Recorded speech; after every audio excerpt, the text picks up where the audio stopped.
You are watching the press preview, a first look at what's on the front pages as they arrive. In the next half hour, we'll see what's making the headlines with the Guardian columnist Zoe Williams and the Economics Correspondent at the Spectator, Kate Andrews. There they both are. So let's see what's on some of those front pages for you now. Pictured on the front of the Telegraph, victorious 18-year-old Emma Raducanu, once ranked 338th in the world, now US Open champion. From Monday, she'll be ranked 23rd in the world after winning her maiden Grand Slam title. The headline on the Times front page reflects Raducanu's words, "I'm ready for anything." The Daily Mail claims the tennis star is in line for a £150 million fortune and a New Year's honour. A plan for vaccine passports for nightclubs and crowded events has been scrapped. That's on the front of the Metro. According to the Daily Mirror, one blood test that can detect more than 50 cancers before symptoms appear is being trialled by the NHS from tomorrow. The FT reports that the government is planning to devolve more powers to the UK's regions and to create more mayors. And we're joined tonight by Zoe Williams and Kate Andrews. Welcome to you both.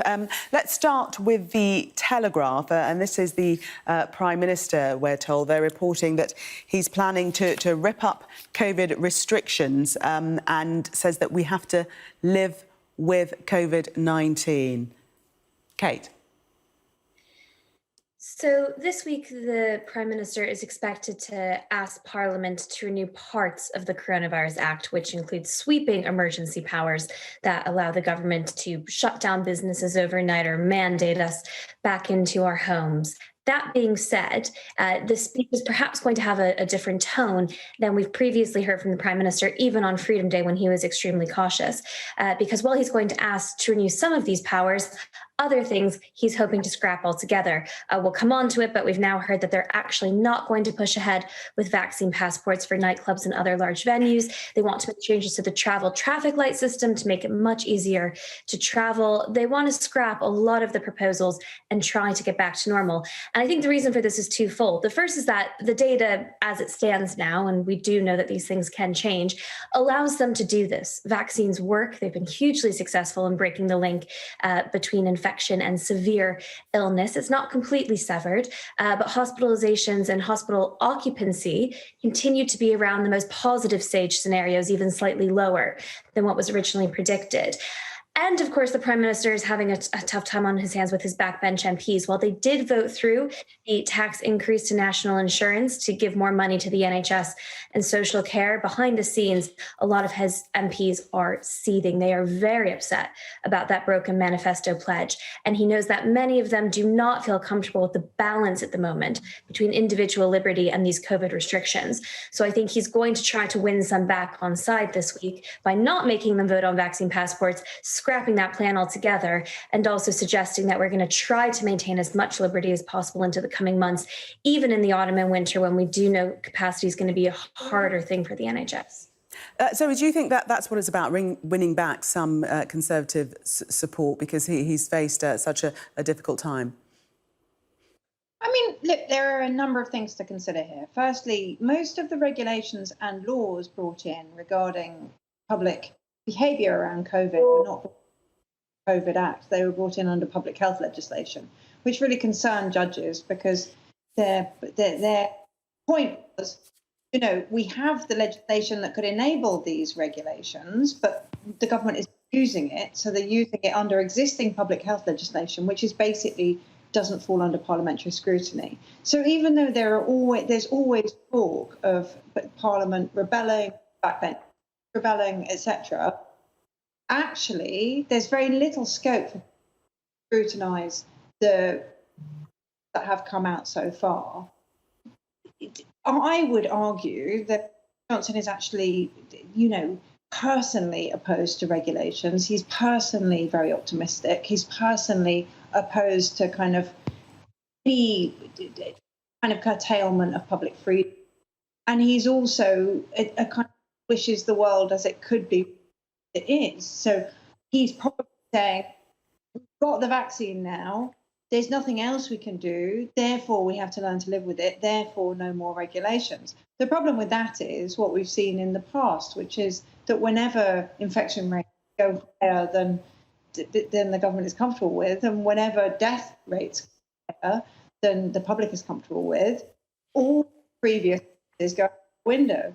So frankly, Boris Johnson saying the end of regulations, let's learn to live with life, is for the birds. If by the middle of October infection rates are anything like they were this time last year, I would expect that we'd be looking at least a firebreak half term, if not another lockdown. Kate, is the Prime Minister backing himself into a corner? According to The Telegraph, they're saying that multiple government sources say that he's adamant he will not impose another lockdown. But as Zoe says, we've no way of telling how the virus is going to behave. So can he make those assurances at this stage? Well, I think Zoe is completely right to point out that when we have had reassurances in the past, they have just gone out the window. So, I don't think anybody out there should be taking all of this as if it is definitely fact. The government has gotten better at giving themselves caveats and giving themselves some exceptions to the rule. Today, the Health Secretary Sajid Javid on the BBC said he didn't anticipate another lockdown, but no health minister in the world would rule one out. So they're getting slightly better at caveating their language. But the difference, of course, between those previous peaks and what we have today are working vaccines.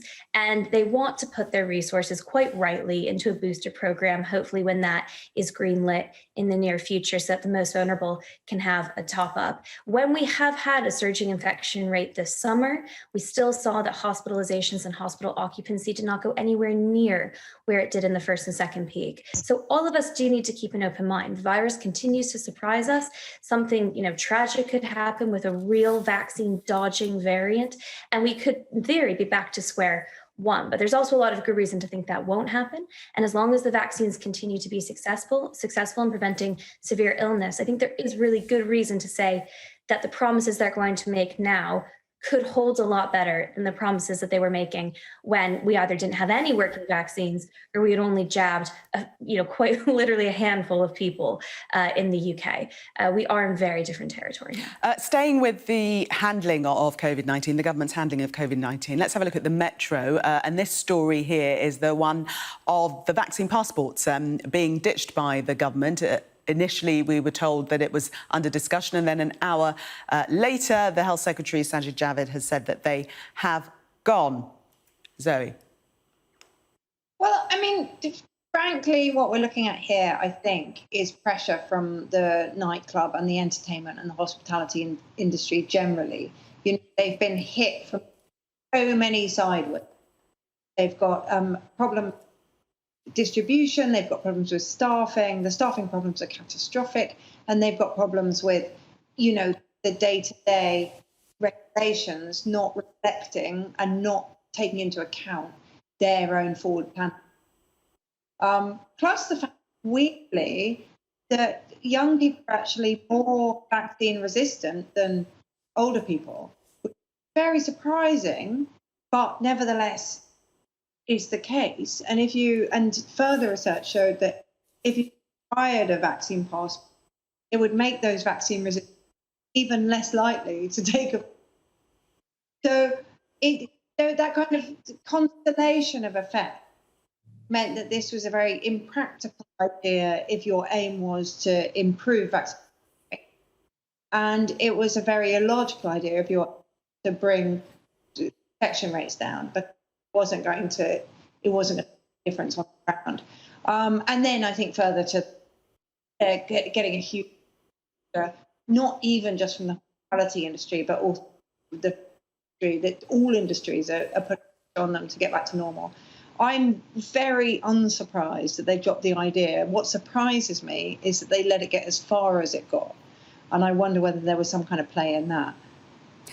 Just to say, we're having a few problems with your sound, Zoe. So just to let you know about that. But let's pop over to Kate to get her thoughts on this story as well. Are you surprised that the government have changed? Well, it seems as if they've done a U-turn on vaccine passports. They've done a lot of U-turns on vaccine passports. We were originally told by cabinet ministers that they would never be considered, that they were discriminatory. Then they were coming in. Then when Boris Johnson announced Freedom Day, he said they were definitely coming in. Now we're back to not having any vaccine passports. I'm quite delighted about where the government have arrived to now. I hope there isn't another U-turn. What I found interesting about this whole process is that Zoe mentioned before that Boris Johnson has always been thought to be wedded to these deeply small L liberal ideas, and yet it does seem like his attitude shifted quite a lot over the COVID crisis. Today, you had Sajid Javid speaking on the Andrew Marr show on the BBC, talking about, he wasn't just making the practical case against vaccine passports, and we just heard some of that from Zoe. He was also making an ethical case against them. He said, I don't want to be in a paper-carrying country. He said that just because other countries are doing something doesn't mean that we immediately do it. We also have to look at the evidence, and this is on the whole a bad idea. And these are the kinds of arguments we used to hear from the Prime Minister before he was Prime Minister. He is, of course, in a position to continue to make those classically liberal arguments, but it seems that he's passed the torch to Sajid Javid. So it'll be interesting to see how that dynamic continues to play out.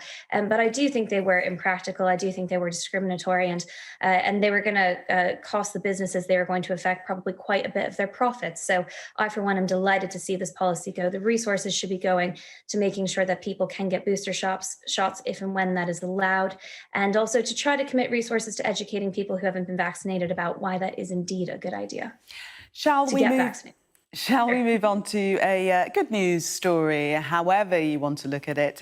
One name, Raducanu. She's on the front of the Telegraph, on the front of many of the other papers, but they're quoted as saying she's been humbled by support from people like the Queen.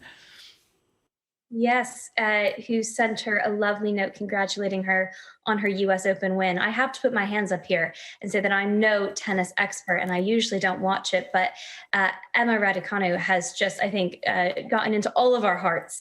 It has been so fantastic to see her compete. That it was two teenagers competing in the final was really something special and inspiring to people about just how far these young women had taken themselves at such a young age. And she's broken all kinds of records, the first ever qualifier to reach a Grand Slam final, let alone win it, and the first British woman to bring home this title since the late 1970s.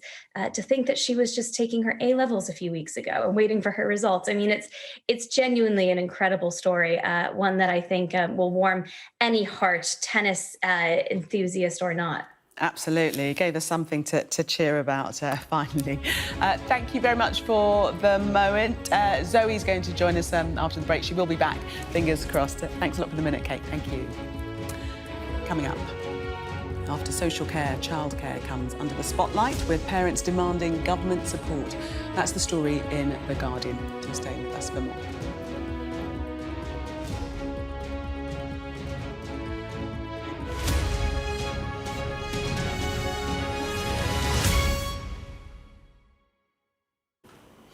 Welcome back. You're watching the press preview with me tonight, Guardian Columnist Zoe Williams and the Economics Correspondent at The Spectator, Kate Andrews. Welcome back to both of you. We hope you're fixed now, Zoe. We're going to test you out. We're going to test you out and come to you first. Let's talk about this story. It's an Emma Raducanu story, slightly different take. This is the Metro, and they're talking about the fact that Nigel Farage is perhaps a hypocrite over his praise. He tweeted saying, "A global megastar is born, winning the US Open. It's truly incredible." He's been accused of hypocrisy because with his hat on as ex-UKIP leader, not very favourable towards migrants. Well, it's not just not very favourable towards migrants. He has had a really consistent campaign against Romanians, which, considering Emma Raducanu is half Romanian and half Chinese, and he has been really persistently insulting about Romanians and how you wouldn't want to live next door to one, and you wouldn't want to live next door to a Romanian family. And he has also pontificated in a kind of inexpert but very trenchant way about China as a global force. It's extremely hypocritical of him to then claim some kind of national pride in this woman who is the child of migrants, is herself a migrant. You know, she came to the UK when she was 3 years old. She is the absolute poster child for the reason you want people to be able to move globally and express themselves, be the best they can be, and make their countries proud. She's a poster child for that.